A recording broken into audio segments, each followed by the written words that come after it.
Não é curioso que uma mulher tenha feito um dos filmes mais macho que existe?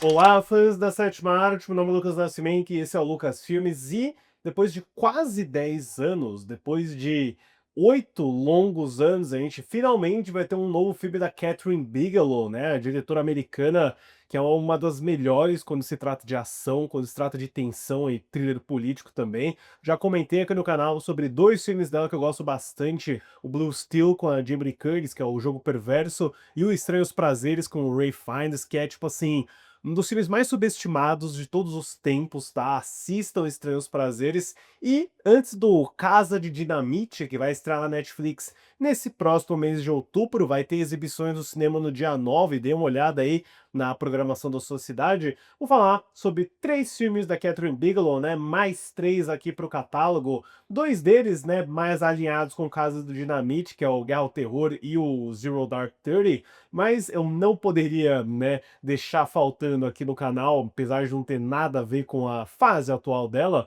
o Caçadores de Emoção, Point Break, o filme de 1991, estrelado pelo Keanu Reeves e o Patrick Swayze. Mas antes eu vou pedir para você curtir esse vídeo, se inscrever no canal e ativar o sininho para não perder notificação dos próximos vídeos.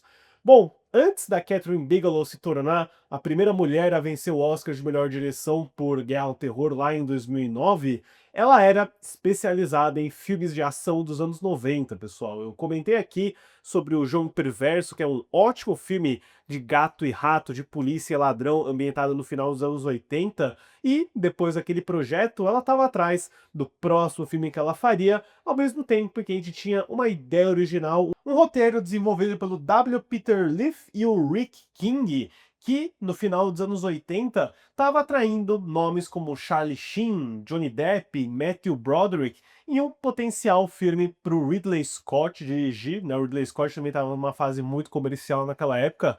Na verdade, o Ridley Scott sempre esteve numa fase comercial, né? Porém, é um projeto que só começa a ganhar de fato tração quando ele cai no colo dos produtores Peter Abrams e Robert L. Levy, que recorrem à figura poderosa do James Cameron, né, que era o produtor executivo também. E como o James Cameron era casado com a Catherine Bigelow durante aquele período, né, um dos casais mais poderosos que já pisou em Hollywood, não durou tanto tempo a relação, ele recomenda que a Bigelow dirigisse aquele projeto, né, que envolve aí um grupo de assaltantes de banco que também é surfista, então é um filme policial com surf e adrenalina, é uma mistura bem curiosa, né? E o próprio Cameron e a Bigelow reescrevem bastante o roteiro que vem aí, assinado pelo Will e pelo King, né? Eles não têm nenhum crédito nisso. Eu, inclusive, vi que a ideia dessa gangue de ex-presidentes é do James Cameron, e a gente teria aí uma produção bancada pela Warner Bros. No orçamento de 24 milhões de dólares,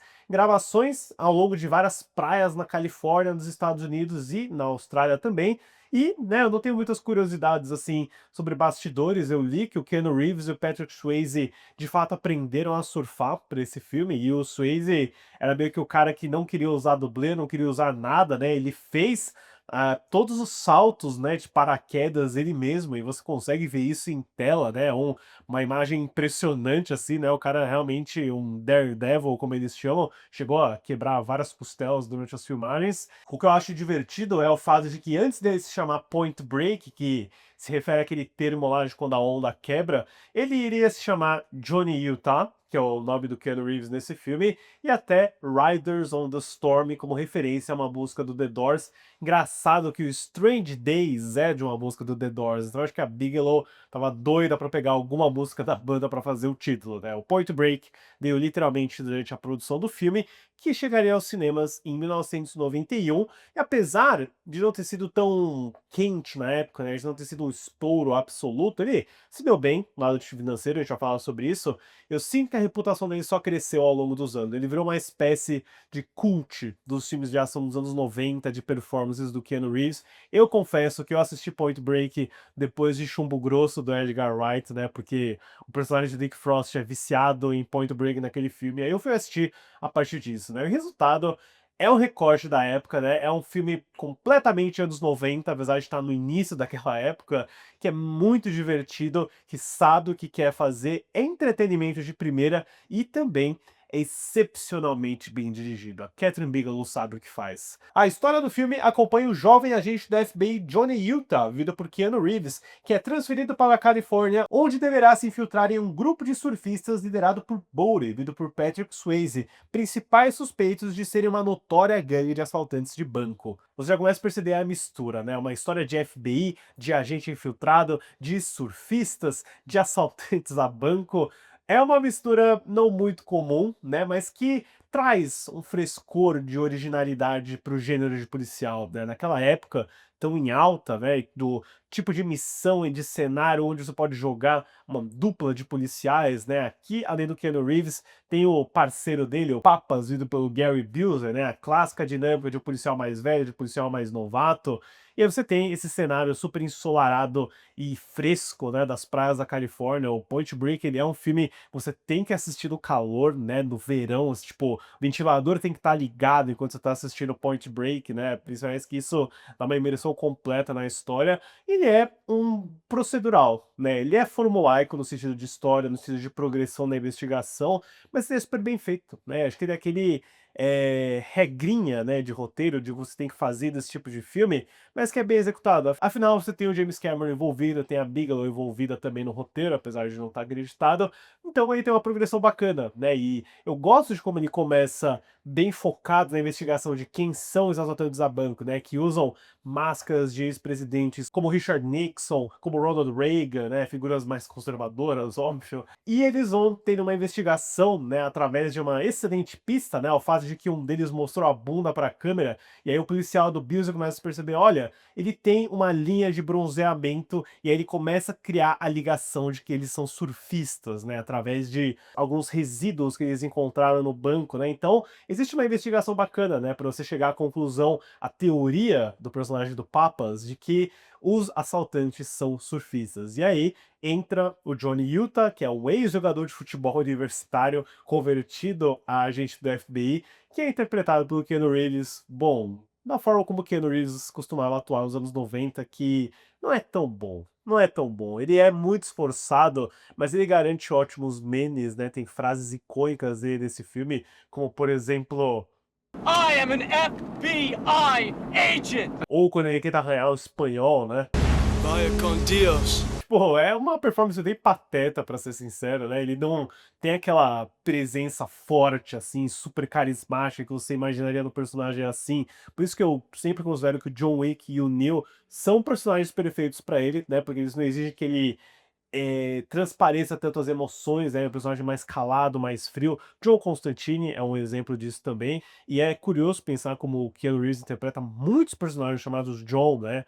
Johnny Utah, John Constantine, John Wick, Johnny Mnemonic, né? Se a gente continuar pensando, não aparecer mais aí, né? Então, assim, é o tipo de performance ruim que eu considero muito divertido. Eu não conseguiria ver nenhuma outra pessoa interpretando, sabe? Eu nem vou falar do remake horroroso que saiu em 2015 lá, o Point Break com Edgar Ramirez e o Luke Bracey, que é terrível, né? Não tem um pingo de carisma e humor. Porém, onde tem carisma e humor é na performance do Patrick Swayze como Bodhi, né? Ele é esse líder, quase um guru espiritual do grupo de surfistas que são caçadores de emoção, né? Eles são thrill seekers. Eu adoro o título nacional desse filme. Porque, né, eles fazem esses roubos a banco para meio que financiar o que eles podem fazer, né, de fazer surf, de fazer festas, e eles, na verdade, eles estão atrás daquela emoção impossível de capturar, né, e isso tá presente nas cenas de assalto a banco, mas também, principalmente, claro, nas cenas de surf, que são muito bem capturados pela Bigelow,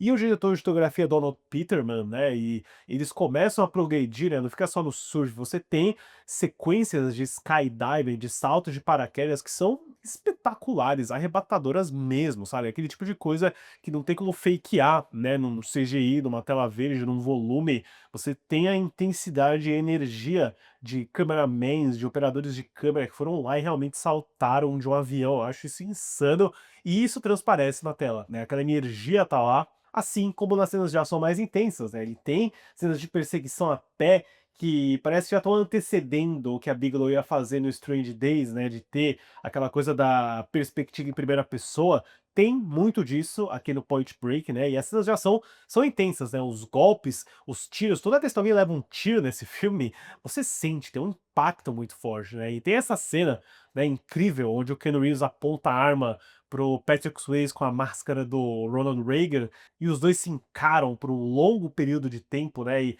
a Bigelow, ela sente o momento, né, quase como se fosse a versão dela de um faroeste urbano, né, e aí, óbvio, tem a cena que o Chumbo Grosso estragou pra sempre, que o Keanu Reeves começa a disparar pro céu de que nem um louco gritando.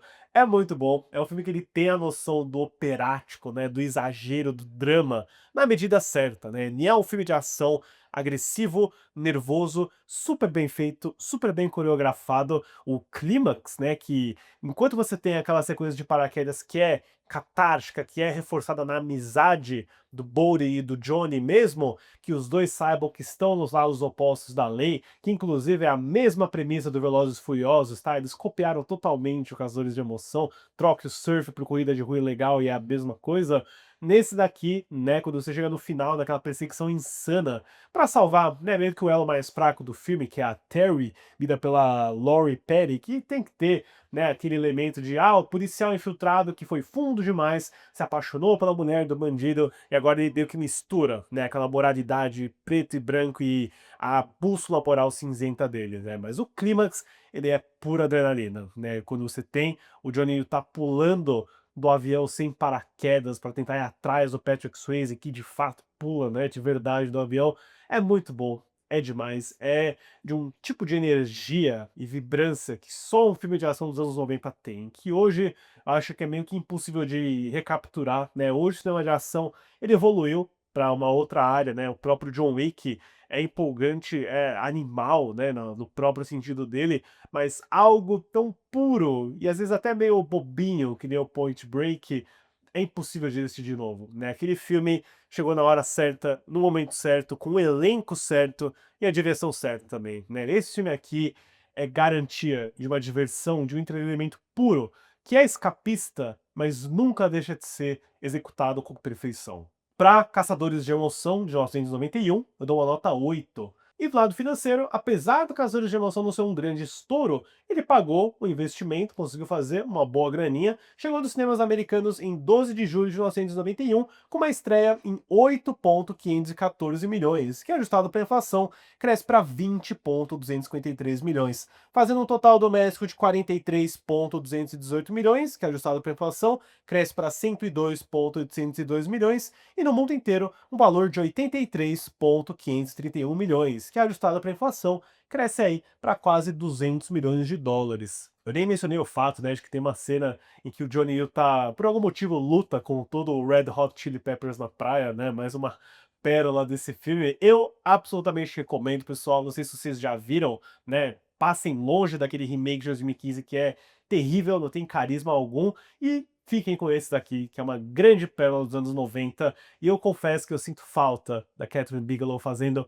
esse tipo de filme. A gente vai falar sobre Guerra ao Terror e Hora Mais Escura, que são dois ótimos filmes, né, os filmes sérios da Catherine Bigelow, mas eu confesso, eu sinto falta da fase pulp de gênero que ela fazia nos anos 90 e 80. Mas enfim, pessoal, deixe nos comentários depois o que vocês acham sobre o Caçadores de Emoção e suas expectativas para os próximos filmes aí da Catherine Bigelow. Certo, pessoal? Obrigado pela visita e até a próxima sessão.